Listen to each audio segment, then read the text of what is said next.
Hola amigos, ¿qué tal? Aquí estamos nosotros presentes para más un análisis. Soy su servidor Edgar Pereira, maestro internacional de ajedrez por correspondencia de la Academia Torremex. Suscríbanse al canal, hagan sus comentarios, hagan sus pedidos. De hecho, el video de hoy está siendo un video que lo estoy llevando a cabo a petición de un suscriptor, Luis Campos. Luis solicitó que hablara un poquito sobre un gambito, el gambito del ala de la defensa siciliana, en este caso específico la Carlsbad Variation. Y tengo aquí hoy una partida seleccionada de un gran maestro israelí, que es el Artur Kogan, en donde ha jugado esa variante. Veamos, iniciamos el análisis. Entonces tenemos el E4, el C5 y aquí tenemos la jugada característica del gambito del ala. Pues naturalmente, como ocurre en otros gambitos, ofrece este peón que está aquí en la casilla B4 con la intención de que este peón S5, característico de la defensa siciliana, deje de dominar el punto D4. ¿Okay? Entonces aquí si eventualmente ocurre una aceptación, ya hay también la posibilidad de proponer este cambio con la intención de activar esta torre y también con la posible intención de activar este alfil. Si ustedes se fijan, este alfil va a quedar en la misma diagonal que este alfil, lo que puede generar algún tipo de incomodidad, ya que si este peón N6 avanza, pues entonces podríamos tener un intercambio de alfiles y ya las negras quedarían sin el enroque. Entonces aquí están algunas de las ideas esenciales de este tipo de gambito, o más bien de este gambito, específicamente el gambito del ala de la defensa siciliana. Y la Carlsbad Variation tiene que ver con la aceptación. O sea, hay una aceptación doble, tanto del peón en B4 como del peón en A3, lo que nos genera la Carlsbad Variation. Ahora, Carlsbad Variation. Aquí tenemos la ocupación central, ya, total, de los peones de rey y de dama. Y hay tiempo para que recuperemos este peón.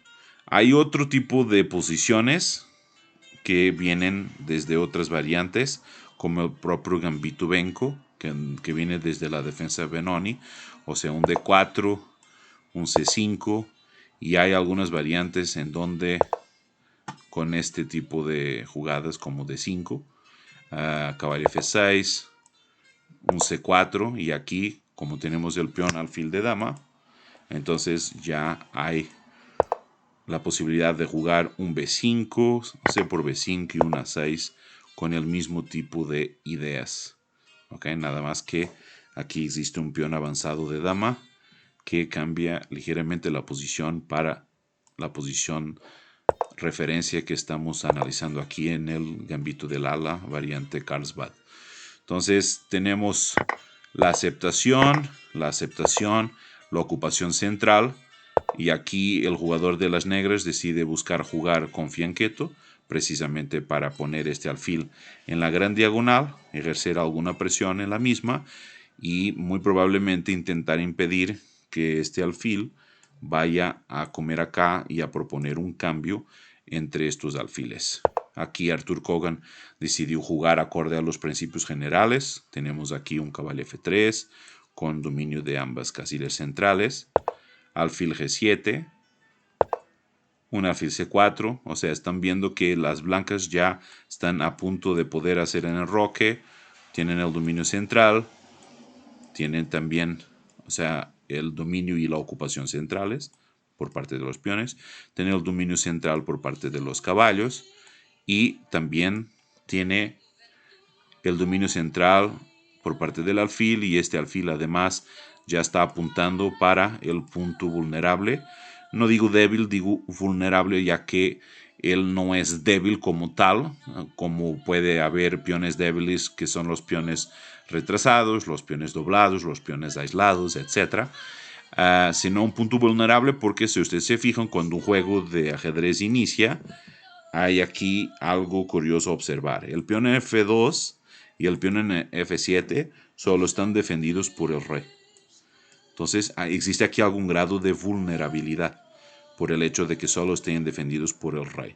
Con menor vulnerabilidad, pero también amerita mencionarlo, el peón en C2 es un peón que solamente está defendido por la dama cuando inicia el juego de ajedrez.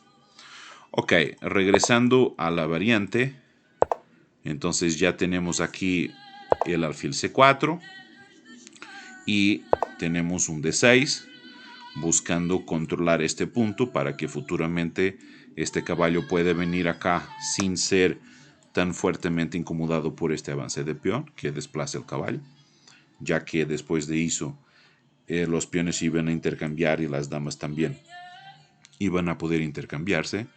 Entonces aquí, después de un enroque, caballo F6, y ahora de todas maneras ya Kogan decide hacer el E5, independientemente de esta temática que les estoy platicando. O sea, después del cambio, Kogan no comió con damas, o sea, no comió con peón, para no haber cambio de damas. O sea, aquí ya la posición no sería tan fuerte. Aquí las negras pueden jugar caballo de F7 y ahora ya están ejerciendo alguna presión sobre este peón, y no olvidar que este peón además está clavado, ya que el alfil puede ejercer una presión indirecta a la torre que está en A1. Entonces no, para nada sería conveniente jugar el E6 porque caería la torre sin ningún incómodo para las negras mayor. Entonces aquí, después del D por E5, naturalmente Kogan quiere ya seguir con una cierta iniciativa de juego. Ya va a plantear el caballo en un puesto avanzado, defendido por el peón central. Así que queda claro que el punto E5 es el punto central fuerte. Después las negras básicamente tienen que aquí hacer el enroque para ejercer una defensa suficientemente válida en el punto F7.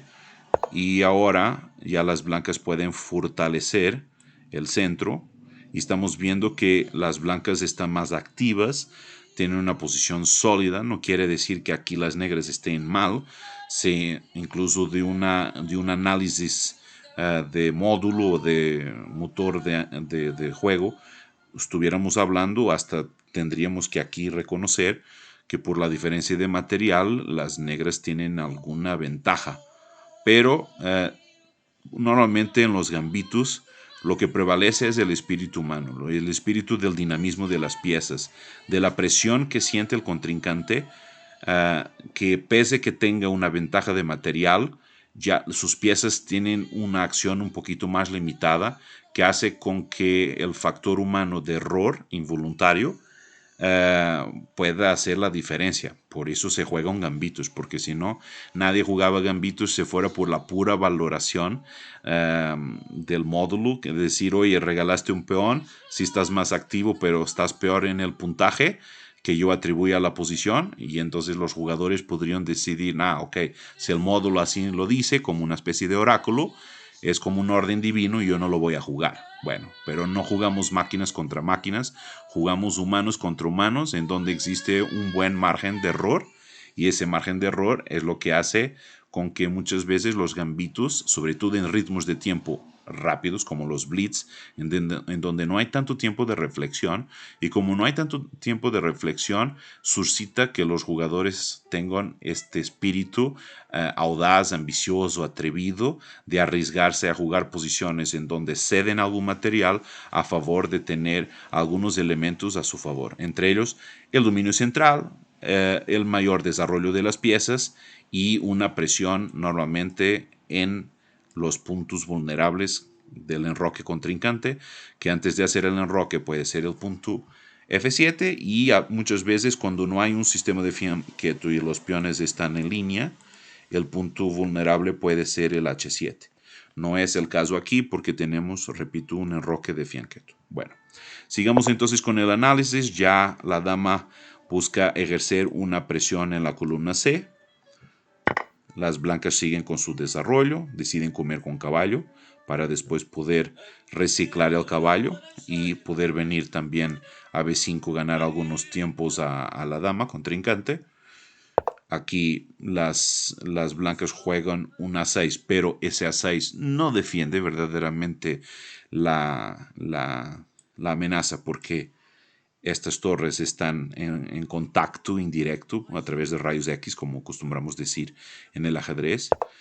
Entonces, de momento las blancas deciden jugar un dama B3 para ejercer aún más presión con 3 piezas sobre el punto F7, que es el caballo en E5, el alfil en C4 y ahora la dama en B3.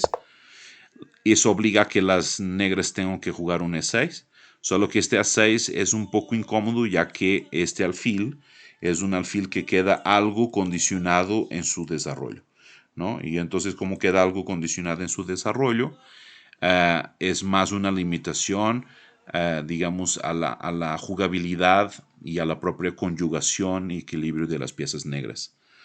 Entonces aquí las blancas deciden jugar un alfil E2 para buscar reciclar el alfil futuramente, poder ocupar la gran diagonal blanca. Aunque aquí Kogan, yo creo, en mi opinión, no tenía necesidad de jugar esa jugada. No es que la considere mala, al contrario, a lo mejor y es una de las principales jugadas recomendadas por el módulo, pero me parecería un tantito más natural ya desarrollar este alfil de casillas negras y jugarlo en la casilla F4. Pero se me hace totalmente respetable que este alfil vaya en E2 en virtud de que este peón ya está en E6. Entonces ya tenemos aquí este muro de piedra que de cierta manera limita la acción de este alfil en esta diagonal y el alfil se va a buscar la vida para otra diagonal, ya que este seguramente va a querer desarrollar las piezas, posiblemente va a querer jugar este peón para poder jugar el alfil a la gran diagonal y así el alfil jugado en E2 ya se está reciclando a tal punto de poder venir a la gran diagonal, ejercer una presión sobre la torre en A8. Caballo C6, entonces ya se anticipa, busca retar este caballo que está aquí muy bien ubicado. Kogan decide jugar el caballo en C4 para apoyar. Yo creo que también por eso él jugó el caballo por A3 en vez de haber jugado el alfil. Ahora ya es el momento en donde su contrincante Michael Kerner viene con un B5 buscando generar presión. Entonces Kogan hace una jugada intermedia que es intercambia caballos y de esta manera, ya después de que Kerner come el caballo, ya hay el regresar de un material que existía de ventaja y en este momento pues ya las blancas no solo en términos materiales tienen el juego equilibrado, como en términos dinámicos tienen más perspectivas en el juego, ¿no? Entonces yo creo que ya la posición, aunque sigue estando dentro de algún equilibrio, pero ya favorece claramente las blancas. Alfil B7, caballo A5, o sea, los caballos les encanta posicionarse en columnas en donde hay peones aislados o peones aislados y doblados. Aunque alguien puede decir, oye, pero el caballo está en la orilla. Sí, pero hay sus excepciones y este caballo en realidad aquí en A5 queda muy bien ubicado porque queda ejerciendo una presión sobre el alfil, ¿no? Y queda bloqueando este peón en A6, además. Entonces, caballo A5 es muy bien jugado desde el punto de vista estratégico. No le hace que haya un intercambio de damas. Es más, vamos aquí a observar un otro factor estático que es relevante observar. Las blancas tienen un rey de 3, como acostumbramos decir, y las negras tienen un rey de 4, o sea, de una estructura con 4 peones. Entonces el rey negro es un rey potencialmente más fuerte, y como es un rey más fuerte, porque tiene mejor defensa, tiene más respaldo, entonces es deseable para las blancas que hagan desaparecer las damas de la posición. O sea que hay un intercambio de damas.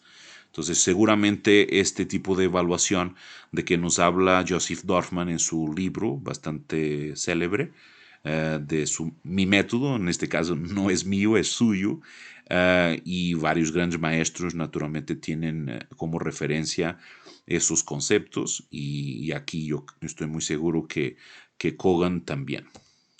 Alfil de 5 busca ver el intercambio de alfiles.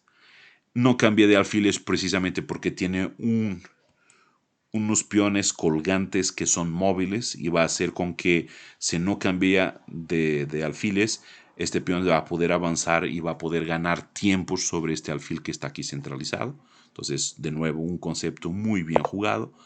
Caballo A4 busca ya soltar su juego para ejercer una presión sobre el punto C3.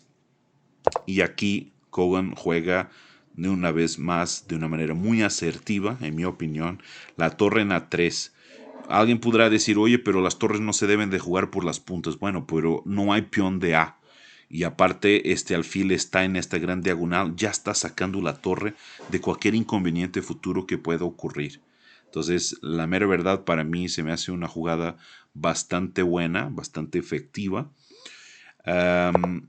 Torre de AC8, continuando con la presión sobre el punto C3 y un C4, alejando el alfil, finalmente ganando un tiempo más. El alfil se retira.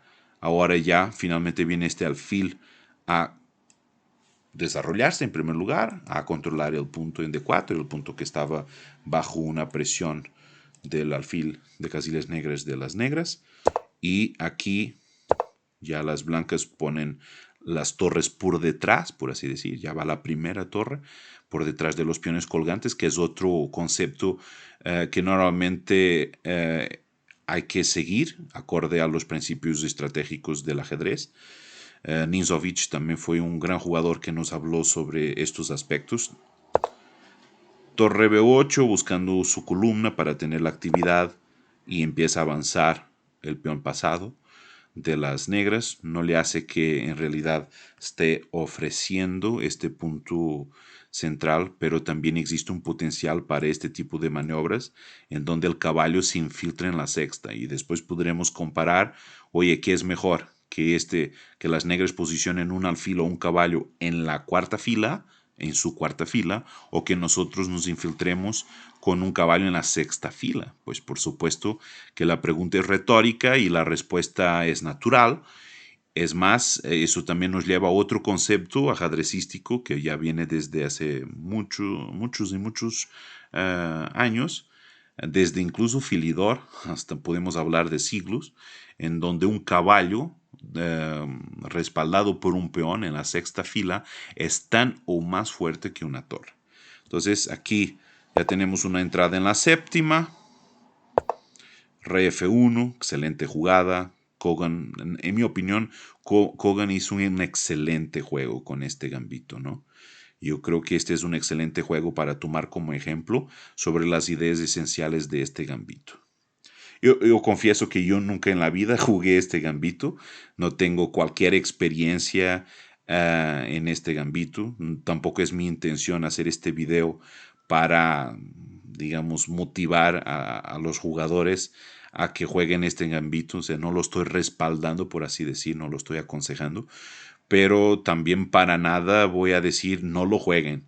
Al contrario, se me hace muy válido, se me hace muy importante y más que nada quiero a partir de un buen pretexto, que fue esta petición de nuestro suscriptor Luis Campos, poder seguir compartiendo alguna erudición ajedrecística, porque en el ajedrez es importante no tener prejuicios.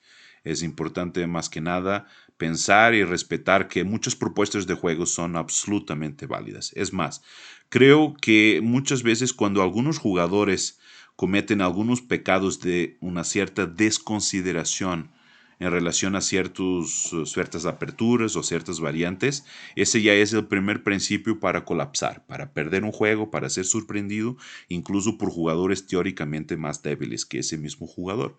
Entonces yo creo que es importante siempre tener un respeto muy grande hacia todos los planteamientos de juego. Alfil F8 busca entonces poner el alfil en esta diagonal clavando este peón, porque si no, esta torre cae. Ahora ya las blancas buscan sacar ese caballo de ahí, no quieren ese caballo centralizado. Y ahora ya empieza una maniobra. También es importante decir que este alfil vino en F8 con la intención de controlar el punto D6, pues quedaba claro después del avance que la intención de la maniobra blanca sería caballo C4, caballo D6. Entonces es por ese motivo, además, que el alfil fue jugado en F8. Torre B4, las negras buscan hacer por su vida y buscan ya ejercer una presión indirecta en el punto D4, pero eso no le va a servir de mucho. Ahora, aquí yo creo que aún así las blancas, en vez de jugar alfil G5, tal vez me gusta, es más una jugada que me gusta, pero tal vez pudiera haber sido jugado también ya un torre por A6. Yo no le veo gran inconveniente en ya comer este peón. Ok. Pero estamos hablando de un gran maestro que muchas veces el criterio que tienen los grandes maestros es, ok, encontré una buena jugada, pero no la tengo que hacer, déjame ver si tengo una aún mejor. Y a veces, muchas veces, los grandes maestros tienen un criterio, un buen criterio tan desarrollado a tal punto de decir, ok, yo puedo comer ese peón, pero puedo hacer una otra jugada en que yo pueda ser más ambicioso, no perder un tiempo, entre comillas, en ir a capturar algo y ejercer más presión. Ah, sí, entonces voy por esa. Entonces fue por ese motivo que aquí Kogan juega alfil G5, es una jugada de ganancia de tiempo porque está clavando el caballo, lo está amenazando. Eso implica que el jugador de las negras venga a defender, nada más que esto ya es un error, claramente. Él debería haber jugado un alfil E7, hubiera sido un poco mejor. No jugó rey G7 y ahora sí, Kogan decidió comer en A6 y después de centralizar este alfil, ya viene con el caballo en E5, alfil B3, pero ya la posición cada vez más empieza a colapsar y a deteriorarse. Aquí Kogan jugó torre B1, es una buena jugada también, pero yo pienso que esta jugada torre A7 hubiera sido un poquito más incisiva. ¿Okay? Vuelvo siempre a intentar transmitir esto con toda la humildad del mundo. Cuando estamos analizando y los propios jugadores, protagonistas de sus juegos, muchas veces terminamos los juegos y ya vemos muchas cosas más que vimos en el juego. El juego tiene una circunstancia muy especial que hace con que muchas veces estás bajo presión, ¿no? Estás en competencia y eso de cierta manera limita un poco la visión, la destreza, la tranquilidad de espíritu que te permite ver una cosa que estando tú tranquilo, en una condición normal y relajada, pues no la ves, ¿no? Y te das cuenta. Un poquito como ocurre también en ciertos concursos, ¿no? de conocimientos o quién quiere ser millonario u otros programas en donde decimos muchas veces para nosotros mismos, oye, ¿cómo es posible que fulanito o fulanita del concurso no sepa tal respuesta, ¿no? Pues es obvio que es tal cosa. Bueno, muchas veces varias de esas personas después quedan en la condición de participar en esos concursos y dicen para ellas mismas, ok, ahora entiendo, ahora que me estoy viendo a mí desde mi casa, de la tranquilidad de mi hogar, y me estoy viendo en la tele y me digo y me pregunto también, oye, ¿cómo es posible que yo no supiera responder esto, no? Entonces, el cerebro humano y el condicionamiento psicológico tiene mucha importancia. Tanto es así que, por ejemplo, el jugador, el campeón mundial que más años mantuvo la corona mundial fue Laskar. Y Laskar fue alguien que reconocidamente tenía grandes habilidades en términos psicológicos para jugar ajedrez, en donde muchas veces no solo él se sentía confortable, se sentía confiante, no confiado, sino confiante, como además sabía la manera en cómo llevar sus contrincantes para posiciones incómodas. Muchos de ellos ya los conocía, ya sabía sus características, sus fortalezas, sus debilidades, y era alguien bastante, ¿cómo decir?, hábil en saber llevar los juegos para un tipo de posiciones incómodas para el contrincante, hacer con que se quedaran condicionados psicológicamente y con eso no pudieran ejercer su principal fuerza de juego, su gran calidad al jugar ajedrez contra Laskar. Bueno, entonces, sin más tardanzas, para no extenderme demasiado en este video y ser cansín, yo creo que torre 7 hubiera sido más fuerte, pero también torre B1 ya clavando ese alfil es una jugada que considero bastante fuerte. Y aunque aquí se esté ofreciendo la torre, pues ya va a venir este caballo haciendo un doblete y ya empieza la posición a colapsar como un castillo de baraja. Ya va a ganar la calidad. Caballo por B4, alfil por A6, alfil por F6, jaque, jugada intermedia. Rey por F6, caballo por A6. ¿Y qué es lo que tenemos aquí? Tenemos un alfil, tenemos una torre y tenemos una pieza de más. Así que, colorín colorado, este juego ya está terminado y las negras abandonaron. Espero les haya gustado. Luis, espero que a ti en lo particular te haya gustado. Ya saben, suscríbanse al canal, hagan sus comentarios, hagan sus peticiones con mucho gusto, tal como ahora ocurrió con este gambito del ala, la variante Carlsbad. Atendí la petición de Luis, también puedo atender la tuya. Cuídense mucho, sean felices.